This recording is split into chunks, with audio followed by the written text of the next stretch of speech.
Professora, tá sem áudio.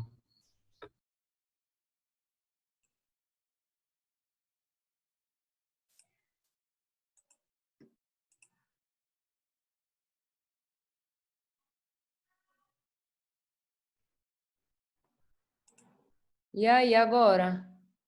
Deu certo? Criou-se um paliativo aqui. Pronto, tá fazendo uma gravação alternativa. Olha, vocês me arranjam cada coisa. Entendeu, Luana? Aí diz até o século XIII, quando as monarquias nacionais sobrepuseram-se aos direitos da nobreza senhorial sobre os seus feudos. Repare, as monarquias nacionais sobrepuseram-se aos direitos da nobreza senhorial sobre os seus feudos, os direitos da nobreza senhorial sobre os seus feudos, o direito da nobreza senhorial sobre os seus feudos, ele continua. O que os Estados nacionais vão fazer, não no século XIII, mas depois, é estabelecer uma unificação de leis, de moedas, de sistemas de pesos e medidas, certo? Mas o poder da terra não deixa de existir. Aí você comparou com a D. Nós estamos falando aqui da questão 32, né? Questão 32, página 46. Aí a dedidade diz: as atividades comerciais e artesanais produziram novos grupos sociais no interior das cidades medievais. Ele está falando o que aqui? Século XIII, burguesia, entendeu, Luana? E na A sua dúvida é porque as monarquias nacionais, nesse período, elas não existiam ainda. Elas estavam em processo de formação e nem muito menos estavam se sobrepondo aos direitos da nobreza senhorial de terem controle sobre seus feudos. Certinho?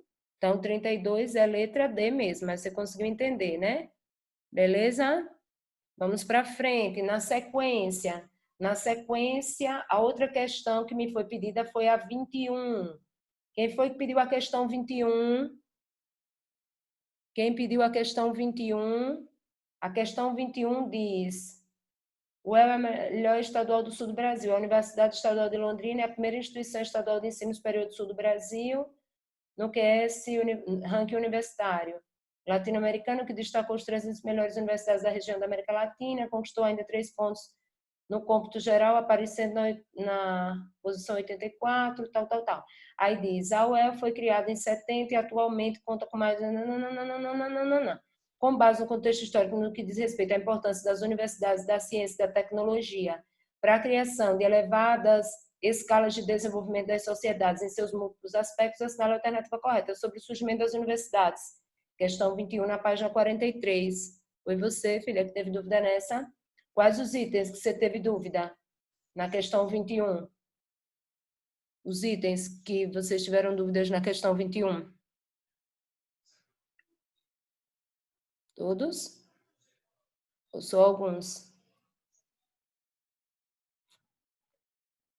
A letra A da 21 diz assim: as universidades na Europa Ocidental do século XII conquistaram o direito de autonomia perante os poderes eclesiásticos comunais e monárquicos para o livre exercício de suas funções de pesquisa e formação profissional. Isso aqui provavelmente foi uma pegadinha. Você tinha eliminado qual, Khalid? Qual foi que você eliminou? Essa questão foi mal feita. Porque as outras, a B, os chamados tigres asiáticos, Hong Kong, Taiwan, Coreia do Sul e Singapura, tiveram um excepcional crescimento econômico e científico nas décadas de 70 devido ao elevado investimento privado, né, na educação estatal, né? E parte privado também. Só que aqui ele pede o surgimento, né, a criação dessas instituições, aí fica incoerente. Tem os investimentos privados também, Até se encaixaria, de certo modo, a B. Você tem investimentos privados e você tem investimentos estatais, né? Mas dentro de um cenário do mundo atual, o período macartista nos Estados Unidos foi o período pós-Segunda Guerra, do início da Guerra Fria. O macartismo, a gente vai ver no final do ano, que foi aquele período de caça, de caçada em massa a comunistas nos Estados Unidos da América no pós-Segunda Guerra. Propiciou ao campo da ciência e tecnologia uma liberdade plena para as atividades dos educadores e cientistas independentes de suas ideologias, ao contrário, o que é o racha de capitalismo e comunismo, a ideologia da globalização neoliberal ou valorizar os empreendimentos privados, dispensa a realização de pesquisas como fomento público, nada a ver. Os fundamentos da ciência econômica do inglês David Ricardo foram importados pelo Cardeal Richelieu. Como? Se o Cardeal Richelieu foi muito antes do David Ricardo. O David Ricardo é do século XVIII. O Cardeal Richelieu, ele representa o quê? A atuação na dinastia Bourbon, na França absolutista. O David Ricardo é teórico do liberalismo, não tem nada a ver com nada aqui. Na verdade, não tem resposta a essa questão. Por que a letra A? Por que o gabarito foi posto como letra A? Porque a letra A é a única que se refere ao que está sendo pedido, que é o surgimento das universidades no século XII, mas ela tem um erro grave. Seria uma questão totalmente passiva de questionamento. Qual é o erro grave aí? O gabarito, possivelmente, com certeza foi A, porque não tem outro. Só que o problema é que diz assim, no século XII, as universidades conquistaram o direito de autonomia perante os poderes eclesiásticos. No século XII, elas estavam emergindo totalmente ligadas ao poder eclesiástico, com participação do poder eclesiástico, mas também de grupos nobres, né, com participação do poder real em processo gradativo de ascensão. Então, ela foi feita para o gabarito ser A, mas, na verdade, o A está errado também. Mas é a única que se aproxima, se você olhasse assim, para não deixar a folha de resposta sem marcar, você ia marcar A porque você vê que é a única que se refere ao aparecimento das universidades, como diz o enunciado. Mas ainda assim tem erro, entendeu, Kaline? Tranquilo? Essa foi a questão 21 da página 43. Na sequência, vocês me pediram a questão 22 também. Quem foi que pediu a questão 22? Diz, observe a imagem. Pintura medieval, está mostrando umas pessoas aí deitadas, como se estivessem doentes. Quando você começa a prestar atenção, tem um monte de manchas enegrecidas nos dois corpos, né? Muito provavelmente fazendo uma apologia a quê? A peste negra ou peste bubônica. Além da imagem, suponhamos que você pegasse uma prova e a imagem tivesse ruim. Como é que você identificaria do que essa imagem estava tratando também? Olha o ano. Pintura medieval de 1411, século XV, séculos XIV e XV, os drásticos impactos da peste negra no continente europeu. Aí diz, essa pintura retrata um dos fatores que contribuíram para a derrocada do sistema feudal na Europa medieval. Sob o contexto abordado, é correto afirmar que a rápida disseminação da peste negra ocorreu em grande parte em função de quê? O que é que vocês marcaram na 22? Letra A, em função da circulação de mercadorias na Europa totalmente urbanizada. Barulho estranho. Em função de circulação de mercadorias na Europa totalmente urbanizada. Foi disso que decorreu a disseminação da peste negra, de Europa totalmente urbanizada pela circulação de mercadorias. Decorreu do reforço do sistema servil, que debilitou ainda mais os camponeses. Reforço. A peste negra foi o resultado do reforço do sistema servil? Ou esse sistema servil ele ainda existia, mas estava em declínio? Você pode dizer que a Europa nesse período estava totalmente, como diz a letra A, urbanizada? Também não. Claro que a gente sabe que uma urbanização desestruturada, com cidades em condições precárias, muito lixo, esgoto a céu aberto, né? Grande volume de ratos, né? E as pulgas dos ratos lá contaminando os seres humanos, isso tudo contribuiu, certo? Aí a letra C diz... decorreu a peste negra da crença na ira divina, que dificultava a cura pela medicina. Veja, a peste negra, ela decorreu da crença na ira divina, que dificultava a cura pela medicina? Nada a ver. As crenças religiosas, elas vão vir no contexto da peste negra, mas não é que a peste negra decorreu, ou seja, foi uma consequência dessas crenças. Mas as crenças foram usadas como tentativas de quê? De minimizar os impactos da mortandade generalizada, né, oriunda da peste negra. É porque você tem que se ligar na questão. A peste negra decorreu, ou seja, ela foi consequência do quê?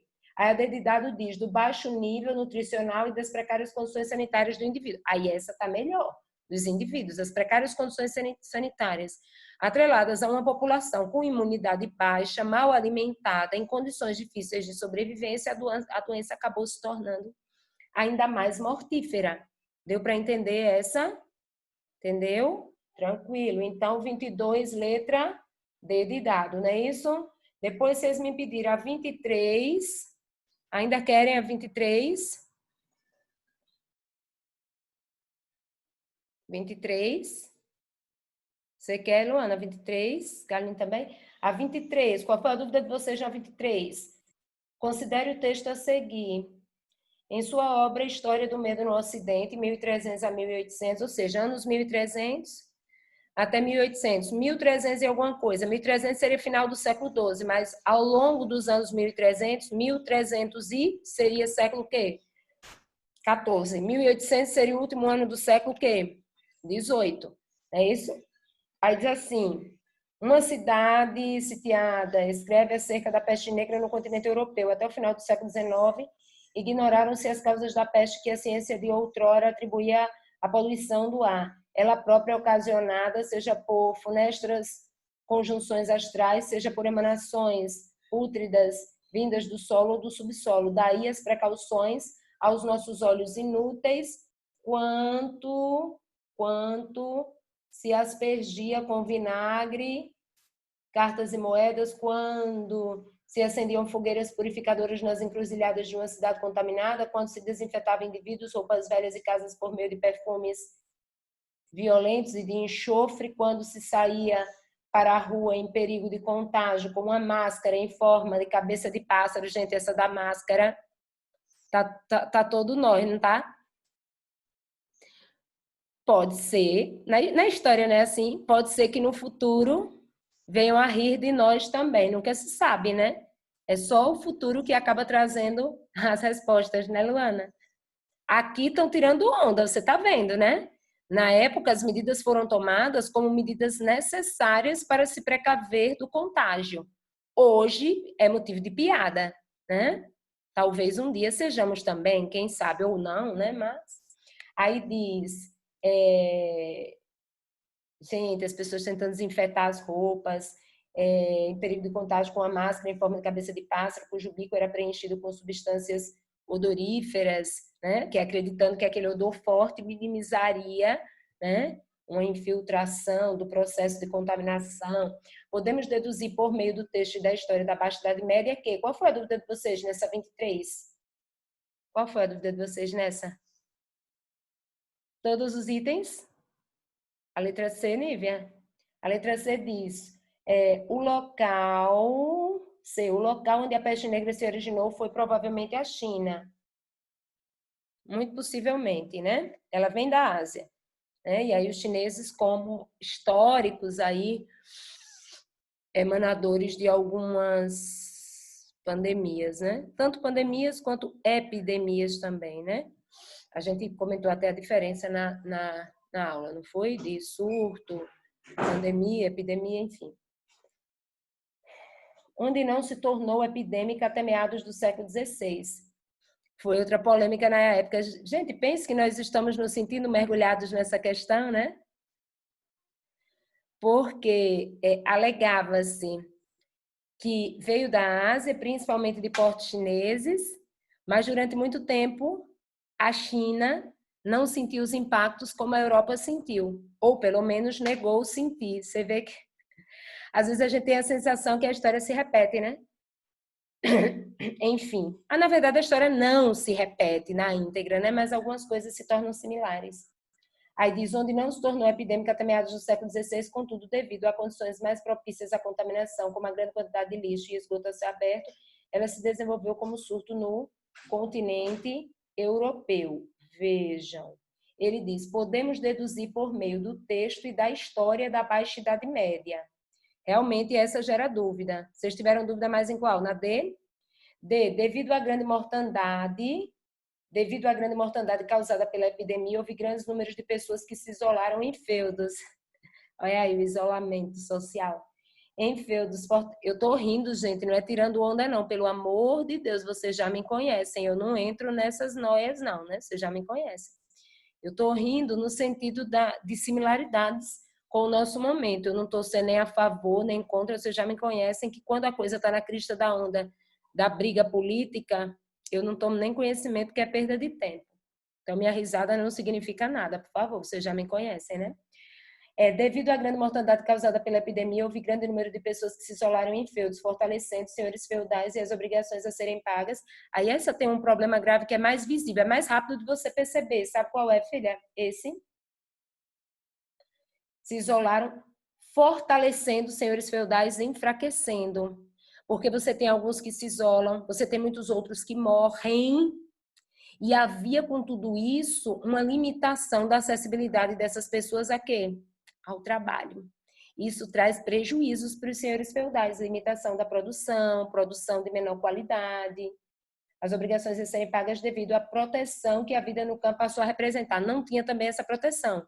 Muita gente tenta um certo isolamento, mas que não vai, no fundo, evitar que a mortandade ocorra, porque inclusive nas áreas rurais foi altíssima, mesmo com ideia de maior isolamento em relação às áreas urbanas, mas o número de mortos nas áreas rurais foi grande, o que levou a fortes prejuízos dos senhores feudais. Então, entre a C e a D, a gente elimina qual primeiro? A D. Quem mais que vocês tiveram dúvida? C e D. Letra A, tiveram dúvida? Sua forma de transmissão exclusivamente pelas fezes do rato era desconhecida, por isso mesmo, evitando as casas em que havia doentes. O fato de continuarem circulando normalmente as ruas infestadas fez com que a doença continuasse a se espalhar. Hoje é provado que era a pulga, né? Que levava do rato para o ser humano. E, na verdade,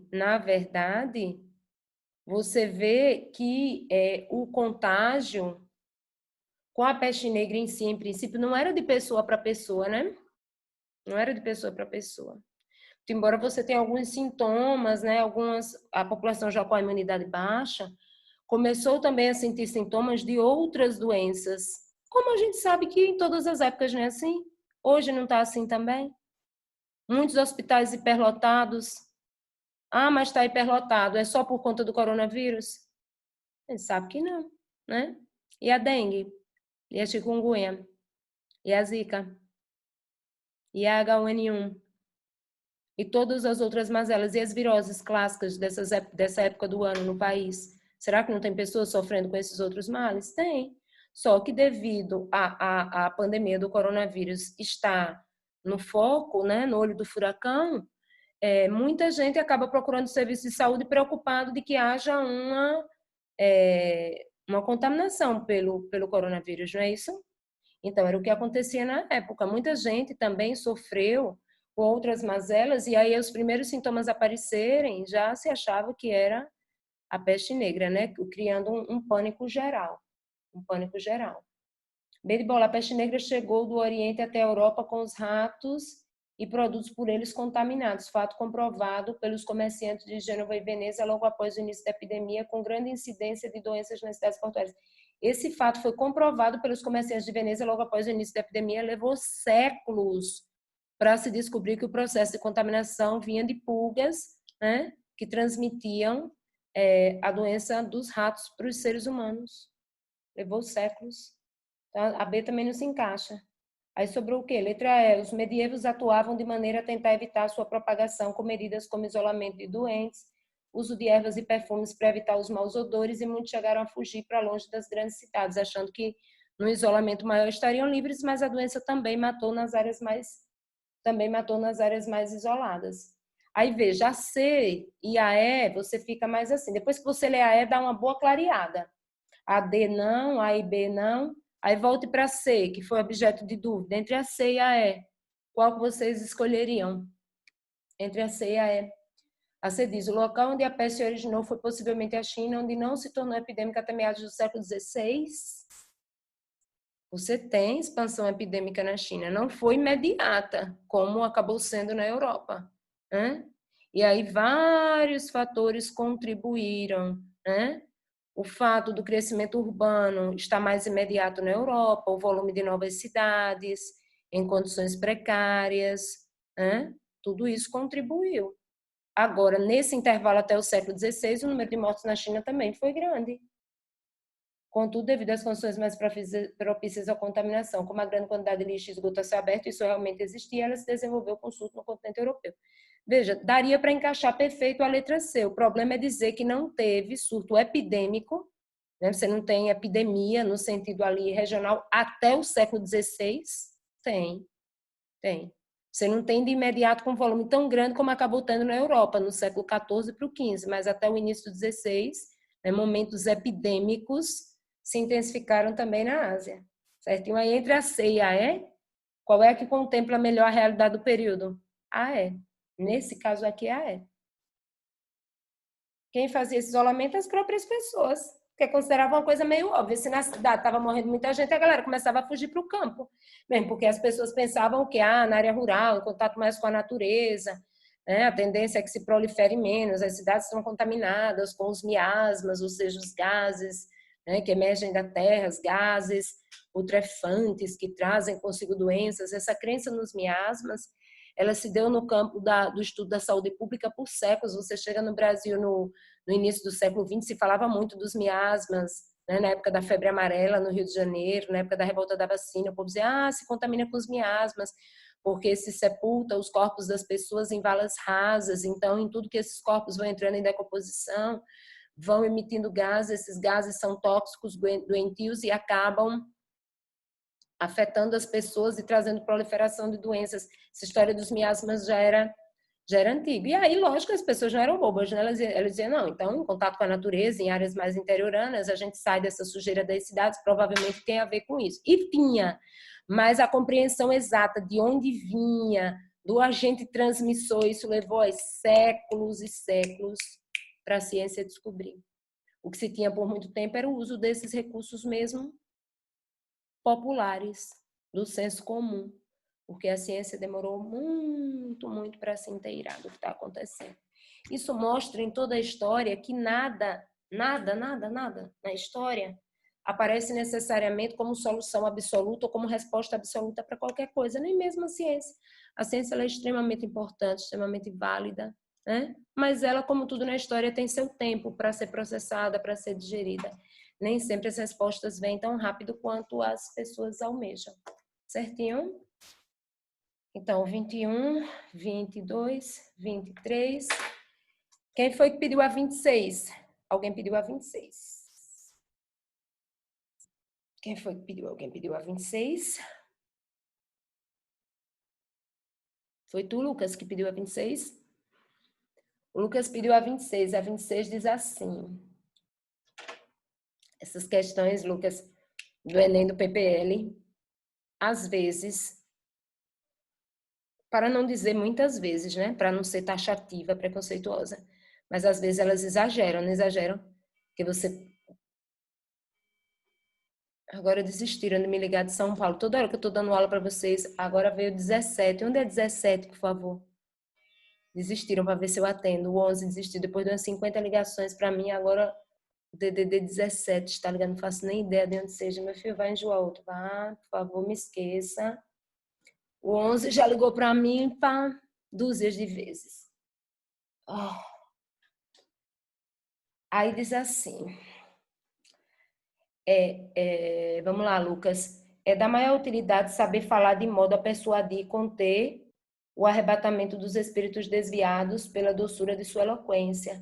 Foi com este fim que me apliquei a formar uma biblioteca, desde há muito tempo em Roma, em toda a Itália, na Germânia e na Bélgica. Eu tinha feito, acho que 2 vezes essa questão, eu não sei se essa é a terceira ou é a quarta, mas vamos lá, sem problema. Aí diz...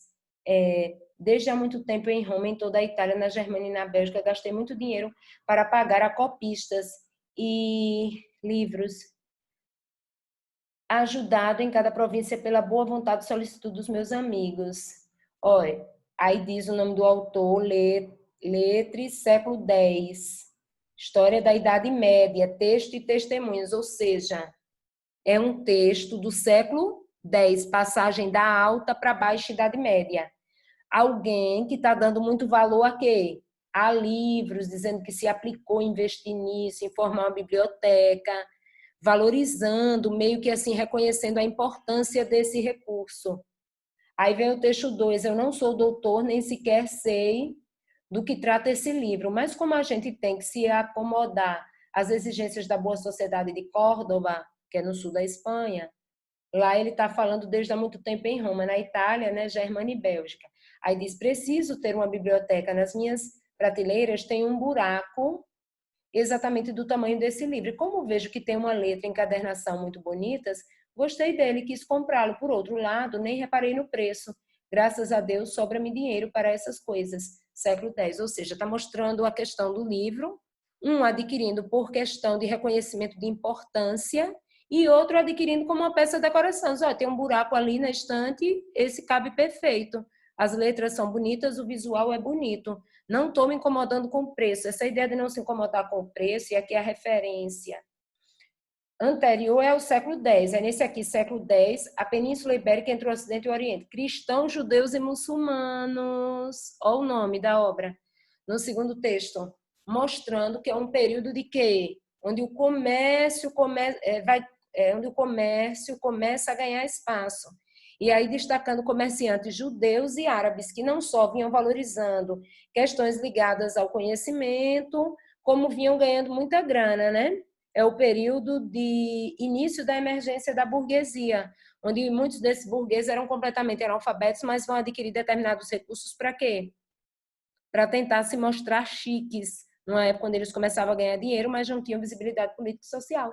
Aí diz, Lucas, nesses textos do século X, percebe-se visões distintas sobre os livros e as bibliotecas, em uma sociedade marcada pela, letra A, difusão da cultura favorecida pelas atividades urbanas. A cultura estava sendo favorecida pelas atividades urbanas. A cultura aqui estava sendo favorecida pelas atividades urbanas. Não, as atividades urbanas iam começar a avançar daqui para frente. Daqui para frente. Não eram as atividades urbanas que estavam gerando esse interesse pelo conhecimento.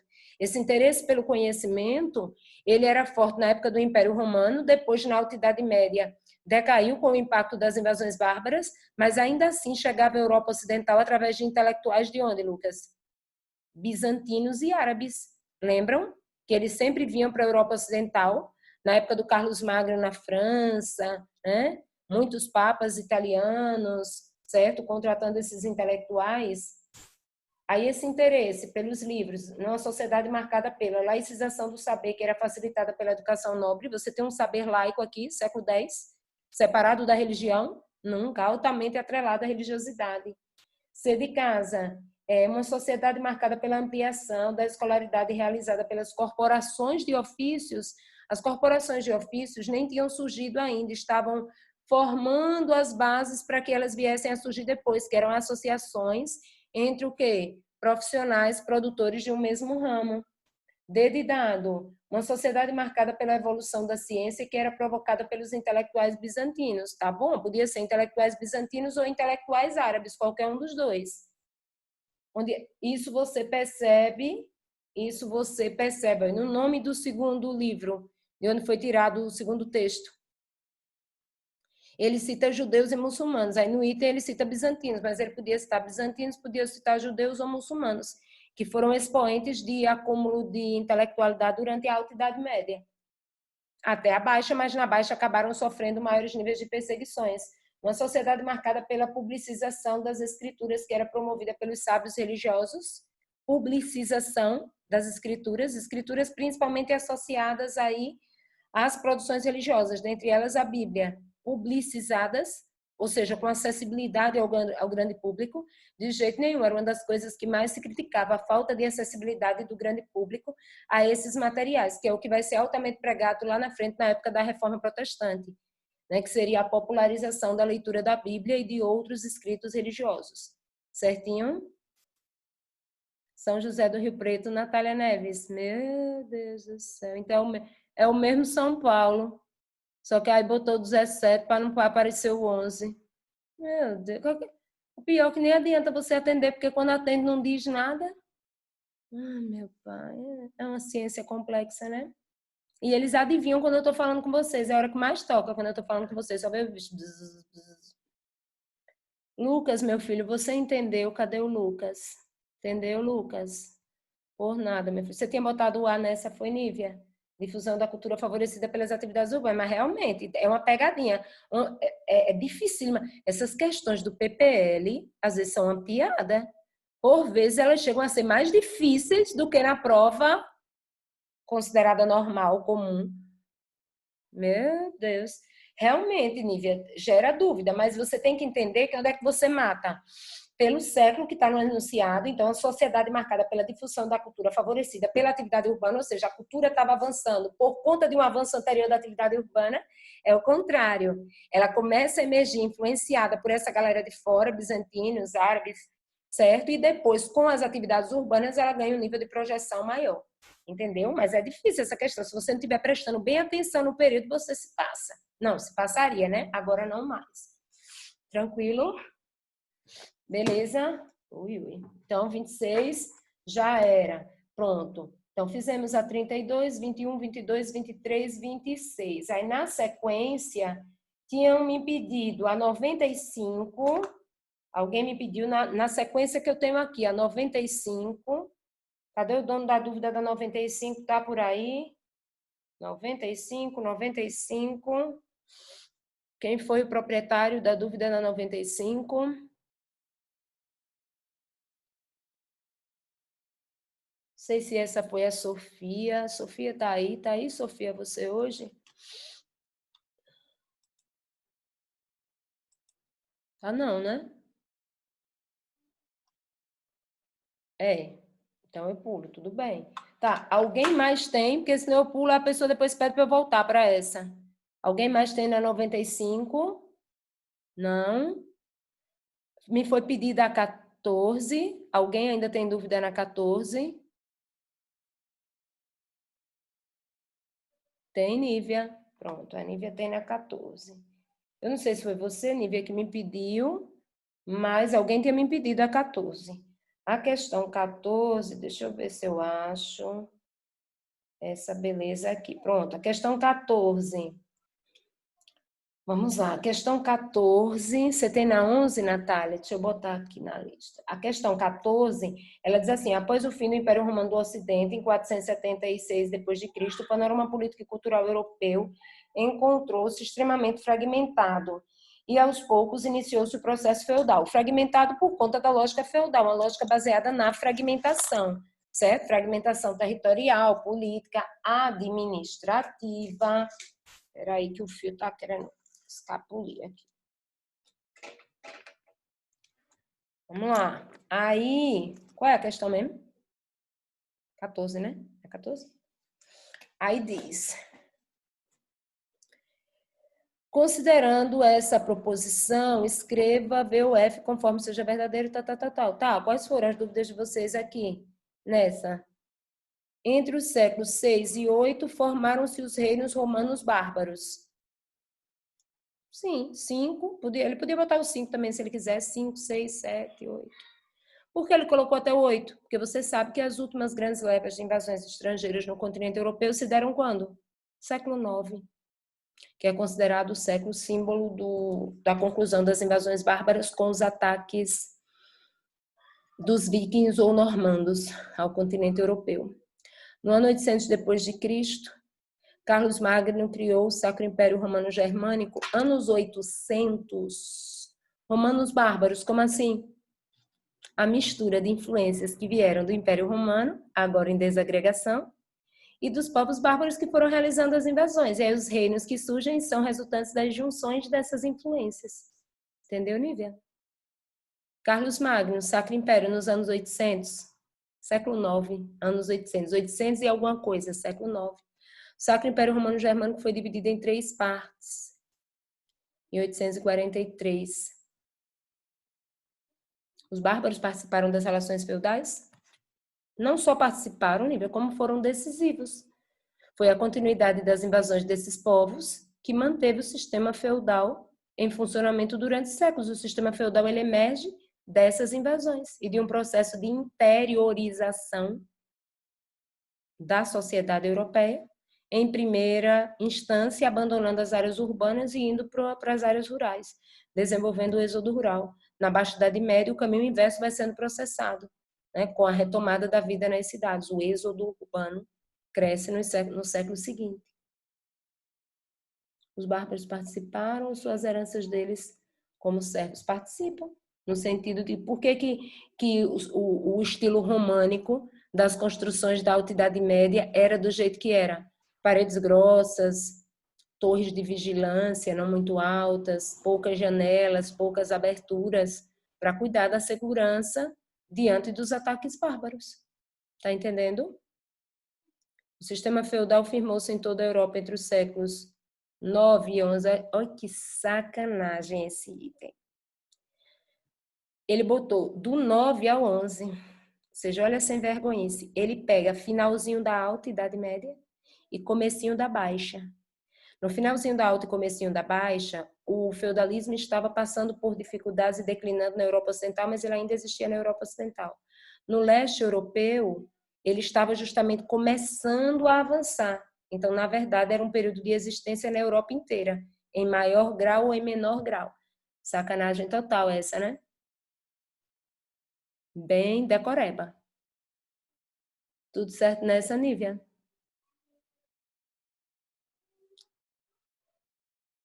Conseguiu, Nívia? Perfeito. Então, essa foi a 14. Tá. Vamos lá. 95, ninguém precisou. A sua 11, filha, qual é a sua dúvida na 11? Essa também, acho que eu já resolvi umas 3 vezes ou 4 essa, mas vamos lá. Qual foi a sua dúvida na 11? Acerca das características do cristianismo e do Islã no período medieval, pode-se afirmar que o cristianismo e o Islã, a respeito do surgimento dessas duas religiosidades monoteístas, a respeito do surgimento, quais foram os itens que você teve dúvida nessa? Você tirou a letra C e a letra E? Tá, vamos ver. Ai, chega, desculpa, meti o braço aqui. Você eliminou a C e a E. A letra C diz: a cristandade é considerada o negativo do Islã pela ausência de cidades, circuitos mercantis e transações monetárias que abundavam nas formações sociais islâmicas. E letra E, a expansão econômica islâmica caracterizou-se pela ampliação das fronteiras de cultivo, em detrimento das florestas, em um movimento inverso àquele verificado no Ocidente medieval. Se ligue nessa questão 11. Se ligue, acompanhe o raciocínio.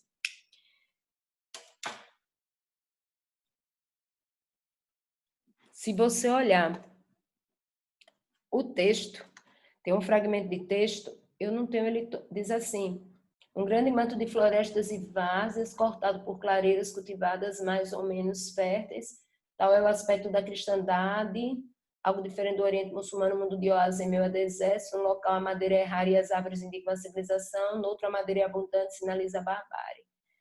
A religião que no Oriente nasceu ao abrigo das palmeiras, cresceu no Ocidente em detrimento das árvores, refúgio dos gênios pagãos que monges, santos e missionários abatem impiedosamente. O que é que a gente vê aqui na questão 11? O cenário de emergência, tanto do islamismo quanto do cristianismo.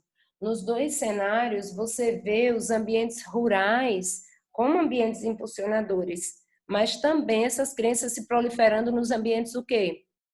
Urbanos.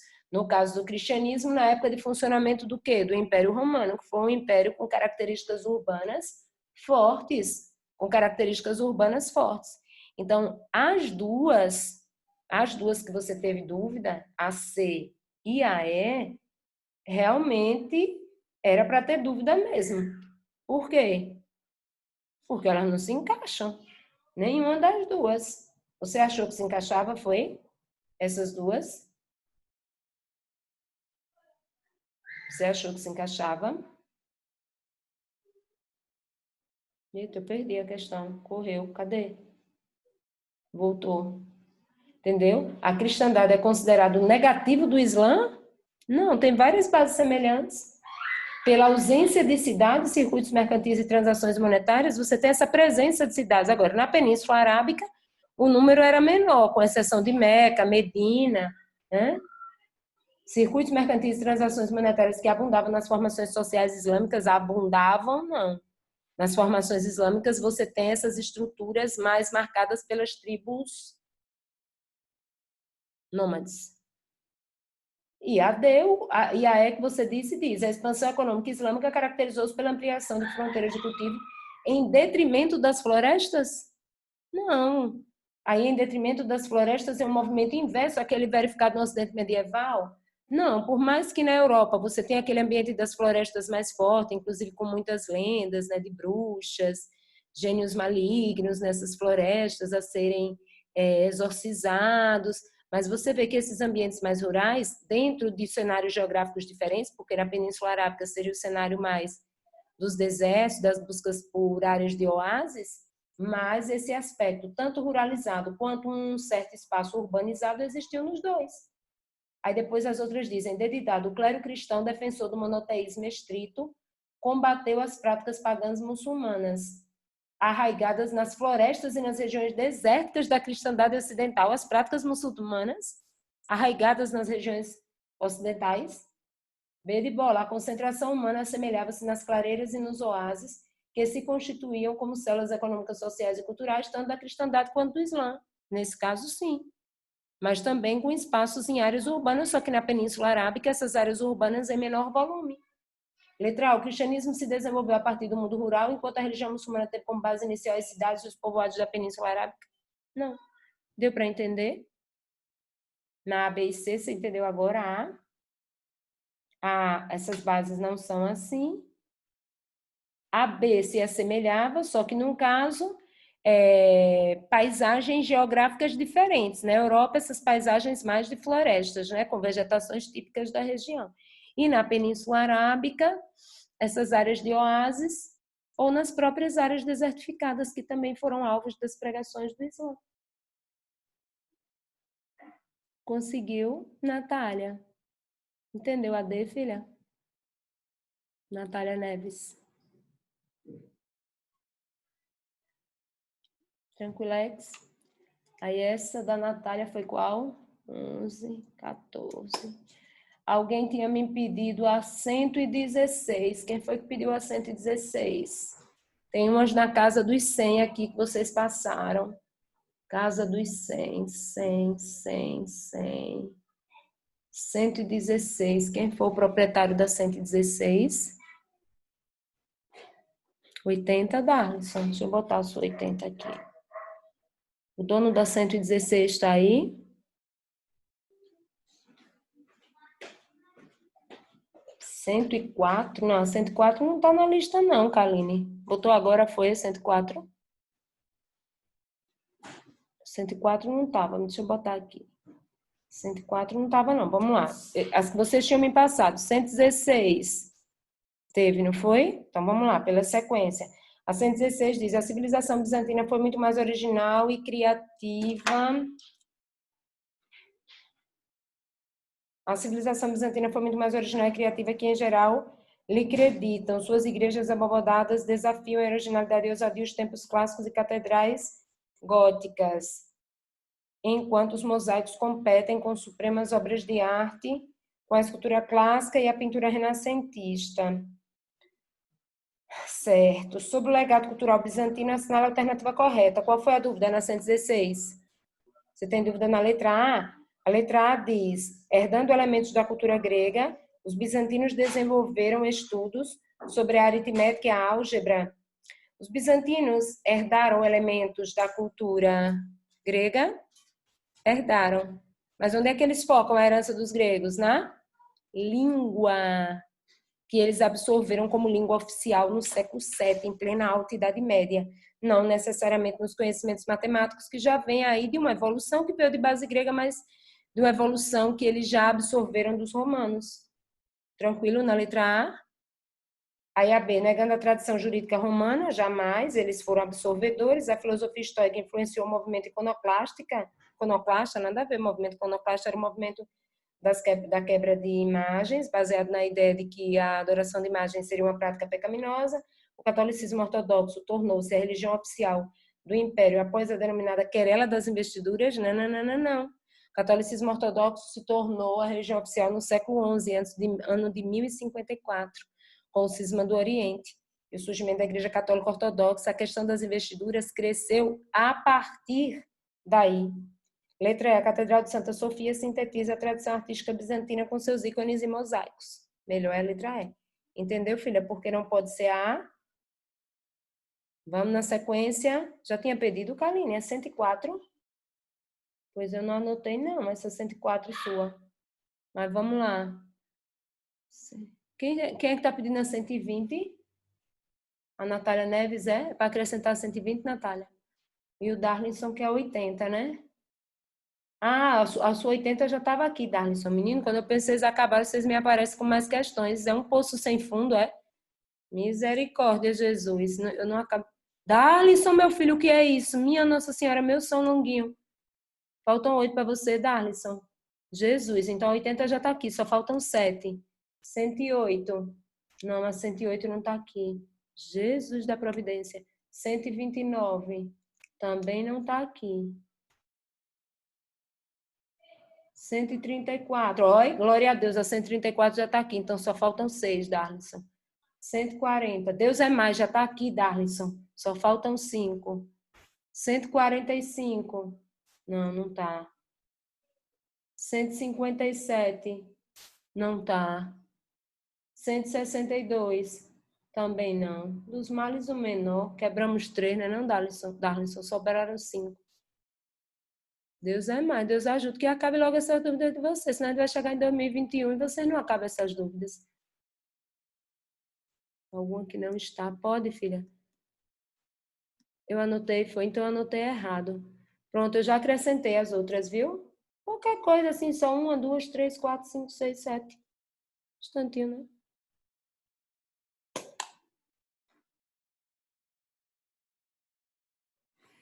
Voltando.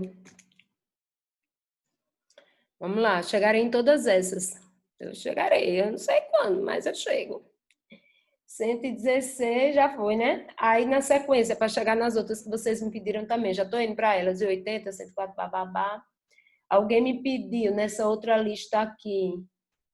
Alguém me pediu 123. Cadê o dono da 123? Eu tirei foto. Eita, Kaline, foi mesmo, eu tirei foto das suas dúvidas. E quem disse que eu lembrava, Kaline? Meu Deus. Meu cérebro tá um lixo. Lembrava não, Kaline. Cadê? Quem é o dono da 123? Tá aí o proprietário, não? Posso pular? Nada? Proprietário da 134. 134, o dono dela tá aí?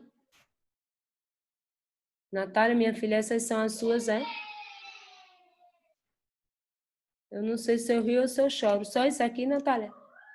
48,54 a gente não fez ainda não? Eu vou anotar aqui, sabe?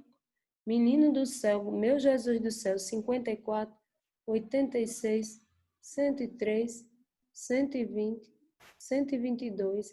Agora, onde é que vocês estavam nos outros plantões, hein? Porque tem questão dessa que eu já fiz 4 vezes. Onde é que vocês estavam? Eu vou dar uma surra em vocês. Aí eu faço uma vez, faço outra, faço outra, faço outra. A gente não acaba nunca. Eu vou dar em vocês. Que é isso? 134, né? Tá, eu botei aqui a 134. Ah, tá, Natália, tá, entendi. Ah, tô caindo os ombros. É que eu esqueço aqui. As forças já se foram. A Karen disse que eu tava com os ombros caídos. É porque as forças vão indo embora. Tá? Vamos lá, vamos lá, vamos lá. Ó, a postura, né? A postura. Então, 123 ninguém quer mais. 134. 134. Ninguém quer mais não também? Ah, 134. Tem 2 pessoas que querem a 134, né? 134. Qual é a dúvida da 134? Ela diz: as crenças de navegadores portugueses e espanhóis do século XV e XVI, inspiradas na teologia medieval, de que o paraíso estava ao alcance dos homens, embora em lugar ainda desconhecido, estimularam as viagens de descobertas que incorporaram um novo mundo ao espaço geográfico das terras conhecidas pelos europeus. As pistas desta mentalidade estão em obras filosóficas e literárias da antiguidade greco-romana e de autores humanistas, além de novelas da cavalaria. O conteúdo destas obras fazia parte do patrimônio intelectual europeu de fins da Idade Média e forneceu o quadro mental a partir do qual foram escritas as obras de viajantes europeus que vieram à América no século XVI. A busca do paraíso terrestre, quando da expansão marítima europeia, voltada para a descoberta de novas rotas de comércio com o Oriente, significou. Quais foram os itens que vocês tiveram dúvidas nessa? Ficou entre letra B e E? Tu também, filha? A Karine também ficou entre D E é a questão 134, D e E. Tá. D de dado, né? B de bola, B e E, certo? B e E. A letra B de bola diz: ele quer esse contexto da busca pelo paraíso terrestre no cenário da expansão marítima.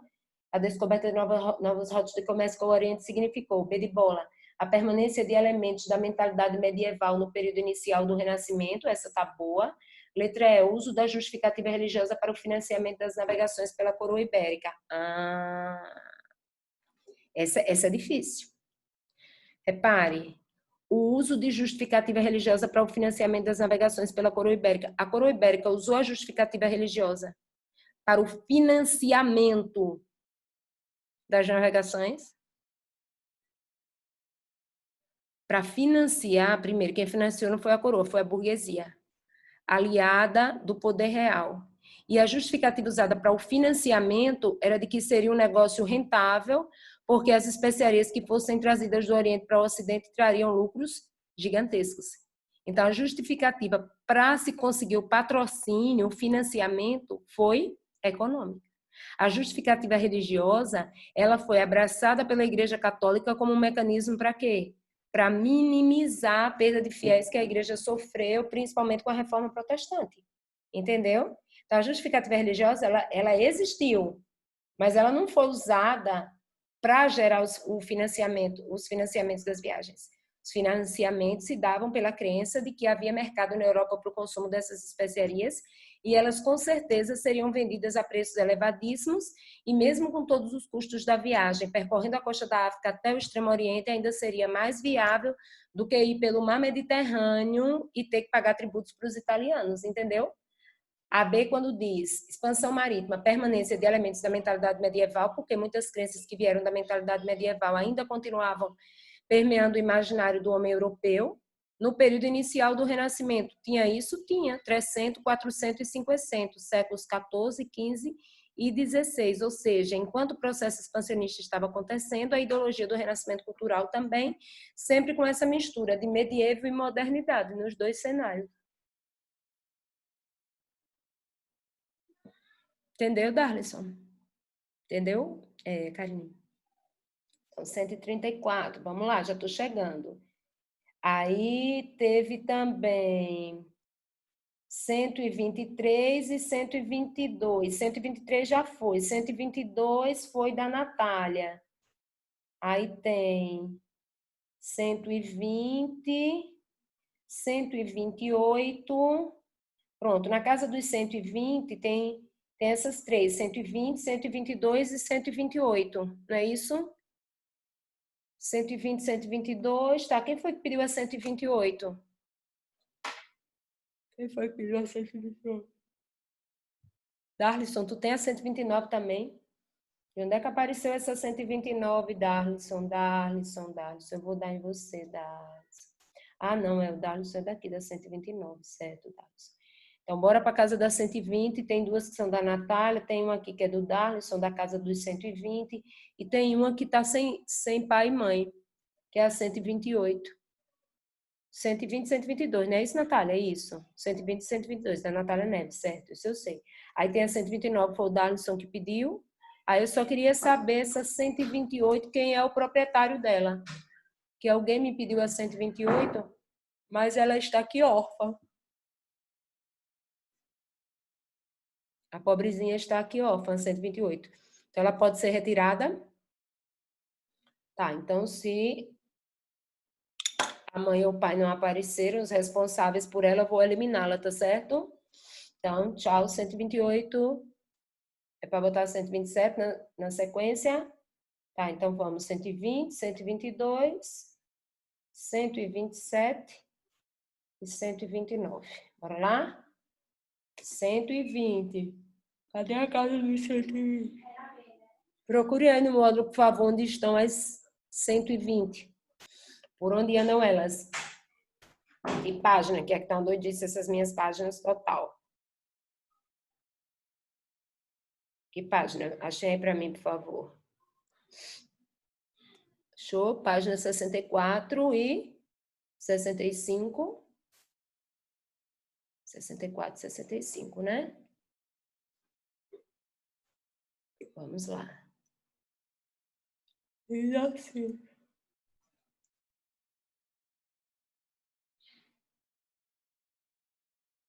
Passei a 104. É porque eu passei a 104, Kaline, porque a 104 eu estou seguindo a sequência que já estava, entendeu? Aí as que eu vou acrescentando, eu vou deixando para depois, mas eu vou botar 104, certo? Espere só um pouquinho, que eu já vou para ela. Então, vamos lá. 120, 122 e 129 e 104.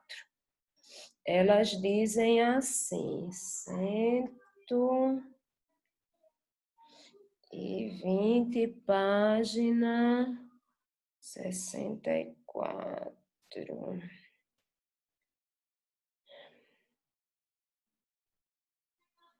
Pronto, vamos lá.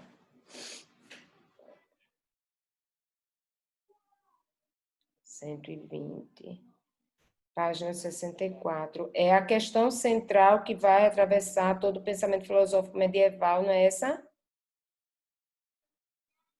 Não é essa? Tá? Aí a 120 diz: a questão central que vai atravessar todo o pensamento filosófico medieval é a harmonização de duas esferas, a fé e a razão. Assinale a alternativa correta. Essa também eu já tinha feito. O livro 3, eu vou gravar mais os plantões para evitar repetir tantas vezes a mesma questão. O que é que vocês acham? Eu acho que é uma boa. Porque senão a gente gasta muito tempo fazendo 3, 4 vezes uma mesma questão. Quer dizer, nisso aí podia fazer 4 questões ao invés de uma, né? No livro 3 eu vou fazer isso, porque aí as que tiverem repetidas, aí quem tiver a necessidade vai lá e olha, comentário, não é uma boa, que a gente gasta menos tempo, né? Que a gente gasta menos tempo. 120, né? Santo Agostinho e São Tomás de Aquino. Quais foram suas dúvidas nessa, Natália? Você quer todos os itens? Você já entendeu essa? Pronto. Então, a 122. Qual foi sua dúvida na 122? Vamos para 122. Foi que você teve dificuldade nessa? C e D na 122. Veja mais, quem teve dúvida aí na 122. Diz assim: o islamismo é a religião que mais cresce no mundo contemporâneo. Suas origens se remontam ao século VII. Sua expansão foi baseada na Jihad, Guerra Santa, contra outros povos, especialmente os cristãos. Entre os séculos 7 e 8 foi constituído o Império Árabe Muçulmano, que dominou a Península Arábica. Os territórios dos atuais Irã e Iraque, todo o norte da África e a Península Ibérica, atuais Portugal e Espanha. Nesse processo de expansão, os árabes assimilaram muitos legados culturais de outros povos com os quais conviveram, com as tradições da cultura clássica e oriental. Além disso, fizeram com que valores culturais da antiguidade clássica chegassem ao mundo moderno. Isso foi possível porque os árabes, C e D, C diz, levaram para a Europa, por meio da ocupação da Península Ibérica, antigas técnicas romanas de cultivo, habilidades de arte na representação humana e a perspectiva linear da pintura, técnicas de cultivo e boa parte dos conhecimentos dos árabes vieram da civilização greco-romana. Eles absorveram muito da civilização greco-romana o quê? O pensamento intelectual e filosófico. Agora, por exemplo, técnicas de cultivo e vários instrumentos de navegação, eles trouxeram de onde? Da China. Por exemplo, as técnicas de risicultura, né, de cultivo do arroz, a famosa pizza que nós associamos com alguns detalhes, né, diferentes na composição, que nós associamos aos italianos. Os árabes trouxeram as técnicas da China, a bússola, o astrolábio, a pólvora.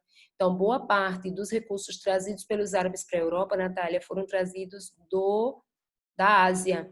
Da Ásia. Desculpa.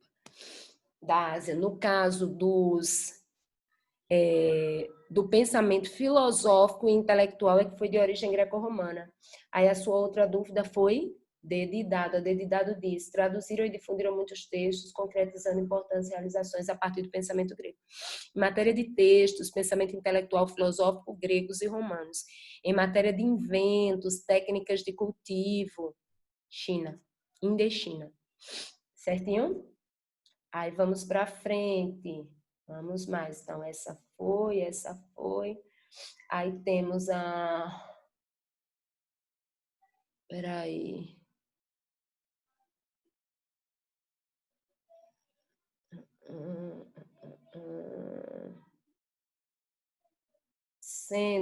Temos a 104 e 103, não é isso? 103 e 104. Confira isso, é isso, 103 e 104. 103, 104, 103. Cadê os proprietários da 103 e da 104? 103 e 104. Tá, vamos lá. Os pais e mães aí da 103, 104. Qual foi a dúvida na 103?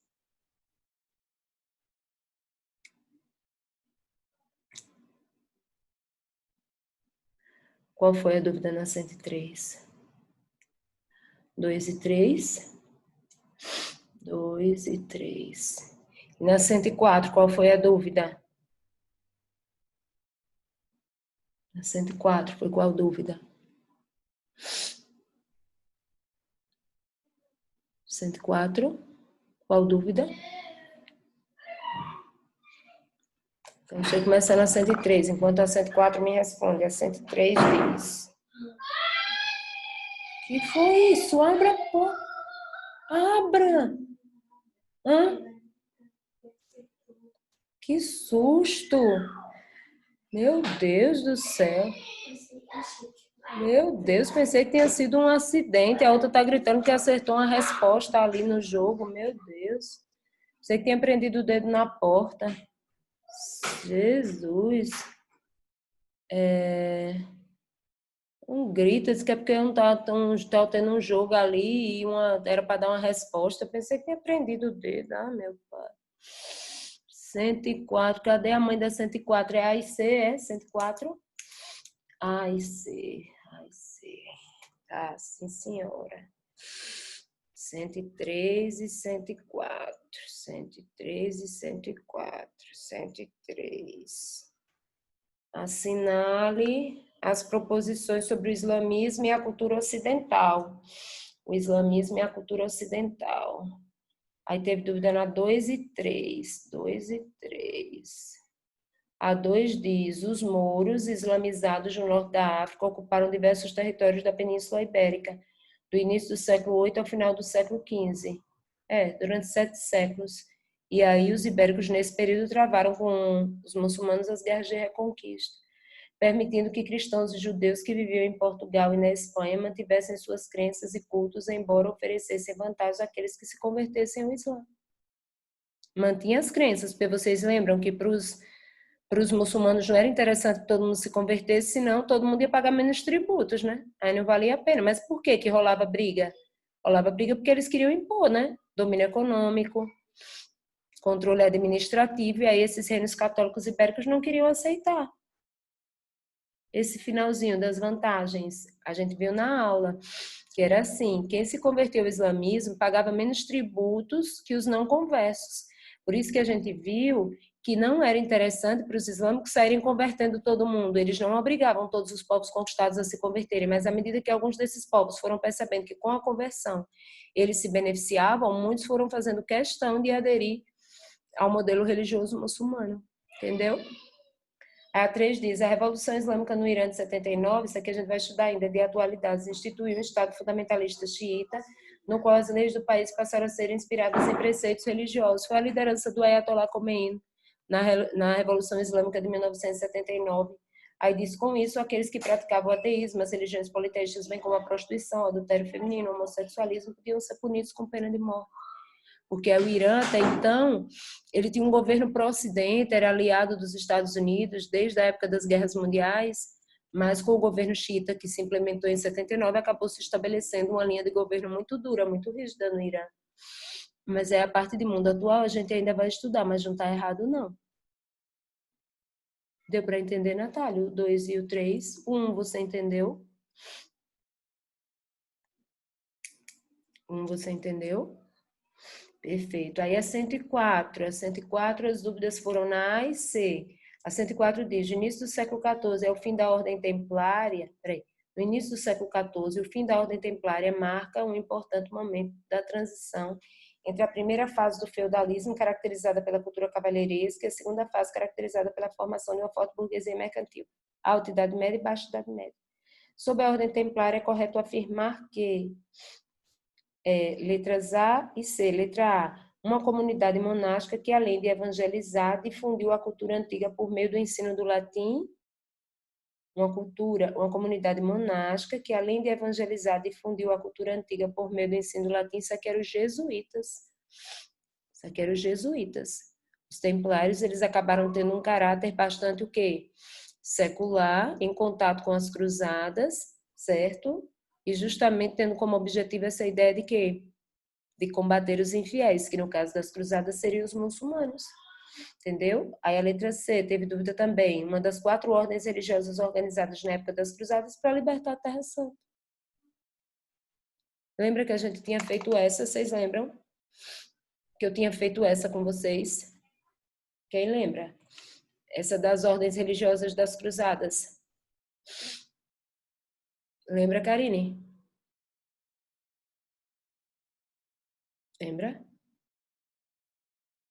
Eu não sei quem tinha me pedido essa questão, mas eu lembro que eu tinha falado para vocês.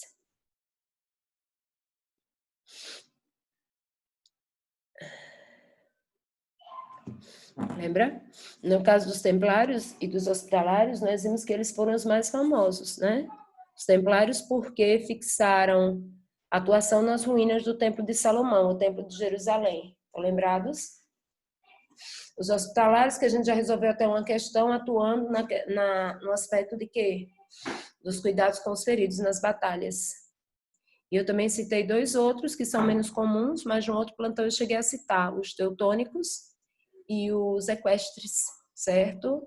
Que vinham justamente com a lógica de quê? Os equestres prometendo que iam concentrar forças em cuidar do Santo Sepulcro, onde Jesus Cristo havia sido sepultado, muito embora há dúvidas sobre isso. E os teutônicos, aqueles clérigos de origem germânica que também aderiram às cruzadas, certo? Graças ao estreitamento de relações entre a igreja e o poder dos nobres na região da Germânia. Então, templários, hospitalários, teutônicos e equestres. Certinho? Que eu disse que era até o mesmo nome, esse termo é que é equestre, de uma das subdivisões dos grupos cidadãos por rendas da Roma Antiga, lembram? Que era a ordem senatorial e ordem equestre, na passagem da República Romana para o Império. Beleza? Então, 120, 122, 103, 104, 100, 120... 120 foi do Darlisson também, não foi, Darlisson? Já foi, né, Darlisson? 120 não era tua também, Darlisson? Não, não era tua, não? 127 era tua, Darlisson? 127 era tua? 129? Vamos lá, 129. Qual foi tua dúvida nessa, Darlisson? Na 129? Minha nossa, 9h30, imagine. Ele deve estar vendo lá no celular já, olha. Que eu estou monopolizando o computador e o uso do Zoom. Minha nossa. Oi, menina, espera aí. Oi, diga, diga.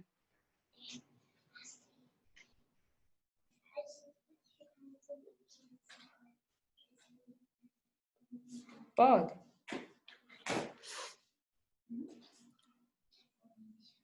E é a sua, Darlisson, 129. Que página tá, Darlisson? Vê aí se tu acha. 129.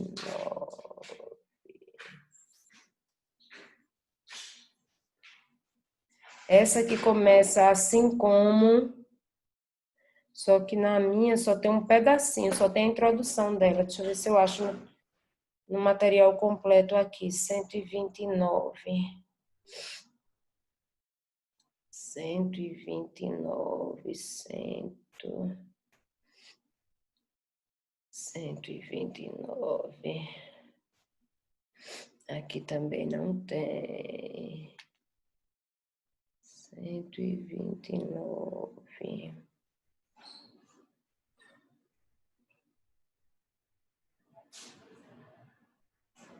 Achei, Dados, achei. 129. O que é que diz essa? Assim como o camponês, o mercado está, a princípio, submetido na sua atividade profissional ao tempo meteorológico, ao ciclo das estações, à imprevisibilidade das intempéries e dos cataclismos naturais.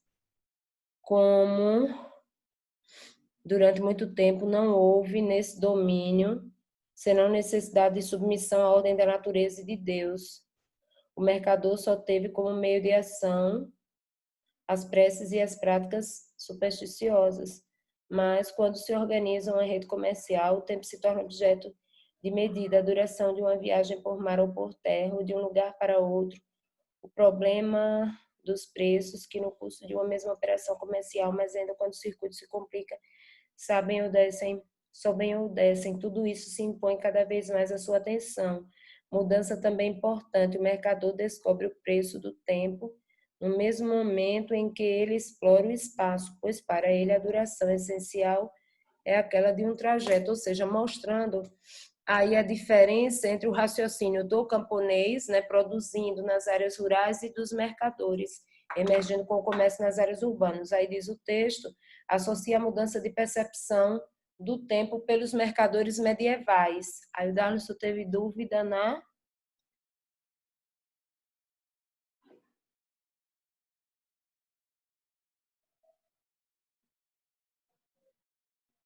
Na o quê, Darlison? Quais são os seus itens da 129? B e E? Pronto, B e E. Aí diz o texto associa a mudança da percepção do tempo pelos mercadores medievais ao B de bola, crescimento das relações mercantis que passaram a envolver territórios mais amplos e distâncias mais longas. Aparecimento dos relógios que foram inventados para calcular a duração das viagens ultramarinas. Sacanagemzinha básica, né? Diga, Darlison. Aí também quer abusar, diga. Quer me tratar como se eu fosse o Google? Fale, né, Darlison? Mas é assim, né? A hora de acumular informações é essa. Depois já não dá mais. Ó, aí tá dizendo que os relógios foram inventados com a expansão ultramarina para calcular, né, os percursos aí das viagens. Você já tem a ideia do relógio? Porque, claro, a gente fala em relógio, você imagina a ideia do relógio desse que você tem no seu braço, pendurado na sua parede, né? O digital que você tem aparecendo nos aparelhos eletrônicos. Mas a ideia do relógio, né, como um recurso para padrão de medida de tempo, você já tem isso desde as civilizações da antiguidade. Você encontra isso na América pré-colombiana, em alguns impérios indígenas, como o Império Inca e o Império Azteca. Não dependeu da expansão marítima do início da Idade Moderna e da necessidade de contabilizar o tempo dessas viagens para que a ideia de relógio surgisse. Não depende disso, historicamente falando. Você está entendendo? Você está entendendo, Darlison? Então, a noção do relógio, claro, que não necessariamente com o design e a mesma logística que a gente percebe na ideia de relógio que nós vamos ter no período contemporâneo. Mas nessa questão aqui, que é a 129, essa associação do relógio com a expansão ultramarina, ela se torna incoerente, entendeu? Dos relógios que foram inventados para calcular a duração das viagens ultramarinas. Esses modelos de relógios que se tinha aqui, eles já vinham da Baixa Idade Média. A grande inovação com as viagens ultramarinas vem de quê? Das caravelas e dos instrumentos de navegação. Aí sim, os instrumentos de localização, né? A bússola, o astrolábio, aí sim, nesse caso as inovações foram grandes, certinho? Agora, a maior diferença que você tem entre a lógica dos mercadores e dos camponeses é o quê? uma visão diferente sobre o tempo, porque no caso dos mercadores, eles passam a quê? A ter a necessidade de levar as mercadorias por diferentes lugares, às vezes para diferentes continentes, e aí a lógica de como eles encaravam a questão do tempo acaba sendo diferente. Os relógios antigos, como o do Sol e tal, mas fiquei confuso com a criação de impossível relógio na época. Perfeito, Darlene, eu entendi, mas foi boa a sua dúvida. É bom você tirar, por quê? Porque agora você já tem a noção que falar de relógio é falar de uma estrutura já que vem desde a antiguidade. E agora, tem um detalhe, Darlene, tem algumas questões que você pega para resolver sobre revolução industrial. Aí elas falam bem especificamente do relógio, associando a época da Revolução Industrial, mas não como um invento específico desse período, mas associando a ideia de uma dependência quase que absoluta dos indivíduos à questão do relógio, à contagem do tempo, para o processo de produção. Então, nas questões de revolução industrial se fala muito dessa questão do relógio, mas é no sentido dos movimentos dos trabalhadores, das ações dos trabalhadores sendo quantificadas dentro de uma lógica de tempo para tornar o processo produtivo cada vez mais veloz e cada vez mais eficaz, sem que houvesse uma preocupação com o operário em si, mas uma preocupação focada em quê? Nos níveis de produção. E nas questões de revolução industrial você vai ouvir falar mais de relógio. Terminou de ler o texto, falou sobre a diferença dos mercadores e camponeses, fez mais sentido a letra B, né, filho? Realmente.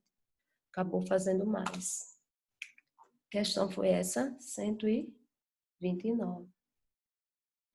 Gente do céu, me diga uma coisa, reparem, vocês têm que me dar uma posição, porque ontem eu perguntei assim. São essas as dúvidas que vocês têm, tirando a da Kaline, que eu tinha esquecido da foto que eu tirei. Aí vocês me disseram sim. Só que aí hoje já apareceram mais. Vocês precisam ser sinceros comigo. Me expliquem o seguinte, não é que eu não vou tirar a dúvida de vocês, é que eu tenho que saber como eu vou fazer. São essas as dúvidas que vocês têm, essas que vocês me passaram, ou vocês ainda têm mais? Ou ainda tem questões que vocês não fizeram e ainda não sabem que tem dúvida? Me diga, para eu poder saber como é que eu vou fazer. Só essas, Natália. Então, da Natália ainda falta 48, 54, 86, 154, 60 e 180, né? Pronto. Terminou o módulo semana passada, as do Darlison são essas, né? Falta aqui a 108, 145, 157 e 163, 140. Tá. Fora aquelas que te mandei, ainda tem a 4. Tá. As que você me mandou, Kaline, deixa eu ver aqui, peraí. Vamos lá. Para ver se tem alguma que está igual a dos seus colegas aqui, ou se está diferente. Cadê? Peraí. 146, né, Kaline? 146, deixa eu ver se repete aqui. 146, 148. 148 se repete com a de alguém. 148, 156 se repete com a de alguém. A do Darlison é 157. 160. Tem alguém? Não, tem 163.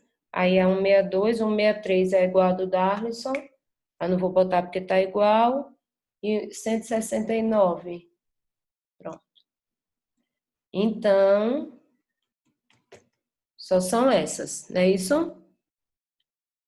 Karine, 139, 139, pronto. Aí tem aqui também, junto com a do Darlison, 139. Não, é outra aqui. 152, vamos ver se tem 152 já. Não, tem 154. 152. 154 já tem, que é da Natália, se repete. Pronto. Natália, a gente fez a 103, 120, 122. Aí você me passou 154, 160, 180. 48, 54 e 86. São essas?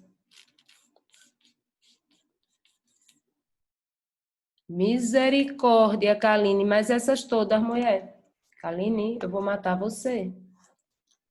177, 181, Jesus, 184, 198. Aí fecha aqui? Ou você ainda vai resolver mais alguma? Para fechar, né? Então, eu tenho que dar um jeito em vocês amanhã. Deixa amanhecer o dia para eu ver como é que vai ser o horário. Porque tá lotado, mas eu vou encaixar vocês de alguma maneira. Como é que vocês estão? Como é que vocês estão amanhã? Que dia é amanhã? Quinta, né? Como é que vocês estão amanhã? Tem aula amanhã, tarde e noite? Manhã, tarde e noite? Como é que tá tarde e noite amanhã para vocês? Tem aula à noite? Começa que horas a aula da noite? Que horas começa a aula da noite amanhã? Quem tem aula à noite? 6h30? Tarde e noite tá livre? Então tem que ser entre a tarde e o comecinho da noite. Eu vou arranjar um horário para vocês. Não sei qual, mas eu vou arranjar, viu? Aguardem notícias. Eu boto lá no grupinho, alguma hora que eu conseguir parar, eu corro lá e boto alguma coisa. Meu Deus, as questões do livro 3 está escrito aqui. Vou chorar. Não, vou chorar não, não vale a pena. Quinta-feira, a turma de segunda. Pronto, eu vou dar um jeito de desenrolar para vocês, viu? Natália, como tá a tua vida amanhã, Natália? Pode ser, né? Se eu já sei. Mulher, separei aqui, ó. Lembra que você me pediu ontem, olha. O problema foi eu que não coloquei. Porque quando eu saí de vocês, eu fui dar aula de novo. Aí, o que aconteceu? Já me embrenhei no problema da outra aula. Vou ver se é agora que eu vou desligar aqui para entregar o computador. O coitado deve estar lá no celular, sem o Zoom, e ele está tendo uma conferência. Aí eu escrevo aqui no computador ou no celular, que tá de rosca esse negócio dessas questões de vocês. Tá cansativo que só, não tá? Acho que é porque também tá passando o tempo, Natália, e a gente tá ficando meio enfadado desse negócio de estar em casa, porque eu vou lhe dizer, pela misericórdia, né? Mas não adianta reclamar não, porque se a gente focar muito no problema, a gente começa a pirar na batatinha. E tudo que vocês não podem é pirar na batatinha, né? Porque vocês estão conseguindo, que muita gente não está conseguindo, tem muita gente que está deprimido, não está conseguindo estudar nada. Eu digo porque eu tenho conversado com muitos alunos, tem gente que não está conseguindo estudar nada, entra dia e sai dia e não estuda nada. Estava falando com um menino que ele não tinha pego nem o livro 2 ainda, coitado. Ele estava só no livro 1. Nem o 2 ele tinha pego para começar, sem conseguir produzir, sem conseguir estudar. Então, tenham calma, tá cansativo e esse período agora que todo mundo tá usando a aula no computador. E nas primeiras semanas foi ótimo, né? Que a gente tava assim super light, só nós, aula, aula, aula. Só que aí depois todo mundo descobriu, aí estressou. Mas vai dar certo, não endoidem não, né? Vai dar certo. Vocês estão bem à frente de muita gente, né? Isso já é um resultado espetacular. Descobriu no sentido assim, as escolas, os cursos, todo mundo entrou no consenso que ia fazer essas aulas online. Aí virou uma doidice. Porque aí todo mundo querendo, aí você ficar dia e noite, dia e noite, dia e noite, dia e noite, aí é meio chatinho, né? Mas a gente sobrevive a tudo. Tem tanta coisa pior, né? E a gente sobrevive. Que dirá isso? Viu? Ah, Karine, obrigada, Karine. Karine, você sempre tem grandes ideias. Viu, gente? Amanhã cedinho eu começo com as aulas, aí o primeiro momento vago que eu tiver, eu mando alguma notícia no grupinho de vocês, viu? De que horas eu consigo botar vocês. Então eu já sei que eu não posso colocar de manhã, também de manhã não teria a menor chance. Eu já sei que de manhã eu não posso e já sei que à noite eu não posso. Eu vou tentar entre o horário do final da tarde e do começo da noite encaixar vocês, tá bom? Viu? Aí eu vou mandando notícia para vocês no grupinho, tá? Se mandar mensagem eu não responder, é doidice, mas depois eu dou uma olhada, viu? Boa noite, gente. Durmam com os anjinhos. Pronto, amanhã a aula termina meio-dia, pronto. Aí eu vou dar um jeito de encaixar vocês, tá bom? Eu mando notícia. Beijinho. Obrigada pela companhia. Durmam bem. Vou tentar tirar um cochilo que já já o dia amanhece. Beijo.